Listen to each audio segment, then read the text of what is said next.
রোববার সন্ধ্যা প্রায় ৭টা কলম্বো থেকে প্রায় ৩.৫ ঘন্টার জার্নি শেষে ক্যান্ডি এসে পৌঁছায় বাংলাদেশ দলকে বহনকারী টিম বাস। টিম হোটেলে ক্রিকেটার সহ দলের সবাইকে জানানো হয় উষ্ণ অভ্যর্থনা।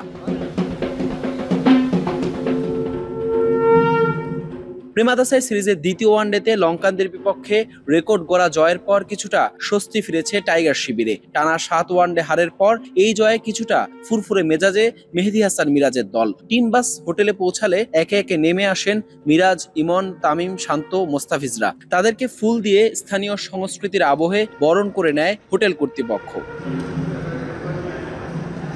প্রথম টেস্টের পর দেশে ফিরে যাওয়া স্পিন কোচ মুশতাক আহমেদ যোগ দিয়েছেন দলের সাথে।